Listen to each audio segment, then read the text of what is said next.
C'est-à-dire que le temps mythique n'est pas le temps linéaire, celui du quotidien. Et ce temps chronologique du quotidien est un temps mortel, un temps qui périt. Tandis que le temps du mythe, il est circulaire, c'est-à-dire qu'il s'autogénère et qu'il projette sur la surface du temps chronologique une réalité éternelle, une réalité transcendante, et donc qui n'est pas sujette à la métamorphose de la matière et bien sûr qui ne périt pas, d'où son éternité. Son langage est symbolique et parce que son langage est symbolique, il répète sans cesse au fur et à mesure du temps, en interagissant avec les hommes, lorsqu'ils entrent avec la dimension du mythe, nous allons y parler tout à l'heure, et dans la dimension du mythe évoluent, évoluent des archétypes. Ces archétypes utilisent un langage dit symbolique, et dans ce langage symbolique, ce sont les mêmes schèmes qui ne cessent de revenir sans cesse, sur la surface du temps chronologique. Par conséquent, lorsque un être humain entre en interaction avec la dimension du mythe, qui est une dimension intérieure et donc circulaire, eh bien, on entre avec une éternité qui est sans cesse renouvelée, d'où le cycle et la manière de cette temporalité éternelle qui ne cesse de tourner sur elle-même. Dans le monde imaginal, il y a un autre corps. C'est le corps dit imaginal, ou connu d'une autre manière, corps astral. Sur notre plan sensible, il y a un corps sensible, somatique, solide, et dans le monde imaginal évolue un corps subtil, le corps astral. Et dans ce corps astral évolue une conscience, la conscience onérique, la conscience collective ou mythique. C'est un rapport symbolique et qui se superpose à notre réalité sensible. Tout devient plus clair, vous allez voir. En ce lieu se rencontrent les archétypes et les formes sensibles. Le temps des archétypes et le temps du corps, éternité. Ce qui veut montrer que la naissance des symboles étant liée au monde des archétypes, qui utilisent le monde des formes de la matière pour en dégager des images, eh bien, le monde mythique fait dialoguer une part d'ombre avec la part de lumière. Parce que le monde de la matière, c'est de l'ombre, de l'obscurité, des ténèbres, c'est du chaos.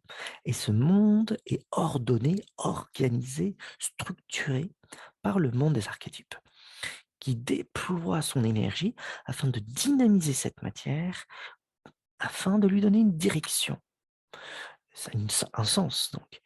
Et tout le discours se situe au milieu ensuite, pour comprendre tout ça, dans le monde intermédiaire, dans le monde mythique. Et c'est une interpénétration des 3 mondes, hein, si vous comprenez bien. Et donc, plus j'entre en connexion avec moi-même, plus je découvre ma propre part d'obscurité, qui se projette dans mon espace imaginal et qui se déploie dans mon corps astral, dans le monde intermédiaire. Ce qui se passe également, c'est que dans ce monde-là, puisque c'est un temps mythique, il y a une rencontre entre le passé et le futur chronologique. Oui, puisque c'était une rencontre entre l'éternité première et le temps chronologique. Et donc, plus nous gravissons l'échelle de ce temps mythique, plus le passé et le futur se rencontrent dans un point de conjonction, des opposés bien sûr. Et ce qu'il y a, c'est que nous pouvons entrer en contact avec le Nagual, le double, donc, d'autres êtres vivants qui ont vécu au passé, des êtres vivants, autant que ceux qui viennent du futur. C'est une conjonction des opposés. Et là, nous découvrons que c'est le présent éternel de l'archétype ou du temps archétypal. C'est un présent qui module le passé et le futur, le temps chronologique. parce que nous entrons en interaction avec ce présent éternel qui se déploie dans un passé et futur chronologique, temps linéaire, eh bien, dans le temps mythique, je peux rentrer en contact avec mes ancêtres, avec les ancêtres de l'humanité, avec une histoire oubliée de l'humanité et aussi avec les esprits de la nature, les doubles de chaque élément de la nature, l'arbre, la pierre et tout le reste, qui vivent au présent, maintenant, mais le présent n'existe pas et nous sommes toujours en jonction dans le temps chronologique entre le passé et le futur. Le présent n'existe que dans le plan archétypal et parce qu'il entre en interaction avec le temps chronologique du passé et du futur linéaire, eh bien le présent surgit dans le monde mythique et ainsi la boucle de l'éternité peut s'enclencher dans une manière séquencée. Donc le temps chronologique, c'est de l'éternité au ralenti. L'éternité se séquence pour se dévoiler, pour se déployer, pour se montrer, se faire voir, se faire entendre. Et le langage symbolique, donc, sous-tend ce discours-là, le secret de l'éternité et de l'immortalité. Telle est la raison de ce webinaire et vous allez comprendre de mieux en mieux lorsque je vais arriver à la deuxième partie. Nous sommes encore à la première partie. Qui parle dans l'imaginal? Eh bien, ce sont que mes archétypes. Et mes archétypes, lorsqu'ils ne sont pas reconnus, voyagent dans le monde de l'inconscient. Ils ne sont pas reconnus. Et lorsqu'ils sont reconnus, ils voyagent dans le monde conscient. Donc, lorsqu'ils sont dans le monde de l'inconscient, ils restent dans l'obscurité. Ils sont non visibles, non reconnus. Et lorsqu'ils voyagent dans le monde de la conscience, ils sont reconnus. Ils sont lumineux. Donc, apprendre à reconnaître le langage de notre inconscient consiste à conscientiser sa propre inconscience pour la rendre lumineuse. C'est ainsi que le travail spirituel consiste à conscientiser tout le contenu de l'inconscient pour transfigurer tout ce contenu, le sublimer et le rendre lumineux, donc conscient.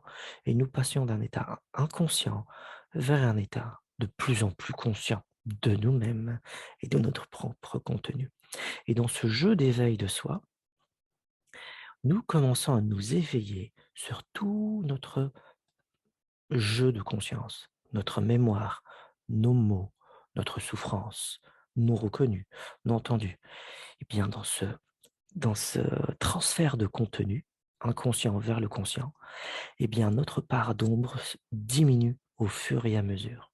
Et au fur et à mesure que notre part d'ombre diminue, nous nous transfigurons.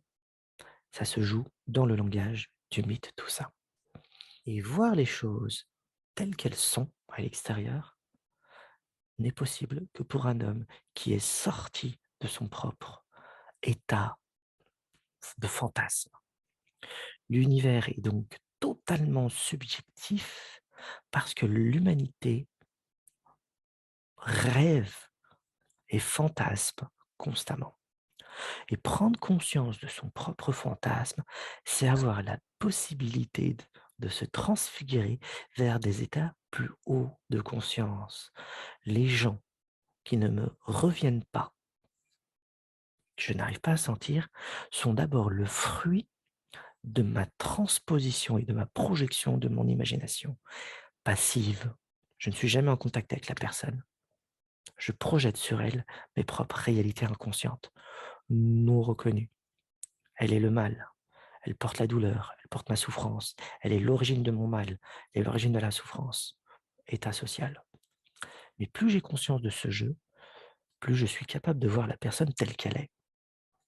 Et je cesse le flux. Et ça commence par le travail sur soi, toujours.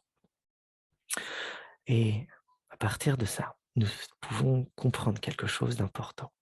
C'est beaucoup de médiums, écriture automatique par exemple, ou le ressenti, l'hypersensibilité, lorsqu'ils n'est pas, lorsqu'ils ne sont pas purifiés eux-mêmes à travers la catharsis, eh bien beaucoup projettent ces réalités vers l'extérieur, intérieur, leur contenu inconscient projeté à l'extérieur. Mais un vrai médium à travailler sur son espace imaginal, à travailler sur lui-même pour voir les choses telles qu'elles sont. Il nous faut obligatoirement faire un nettoyage psychique pour voir clair, pour entendre clair, pour sentir clair, obligatoirement. Et ce nettoyage s'appelle la catharsis.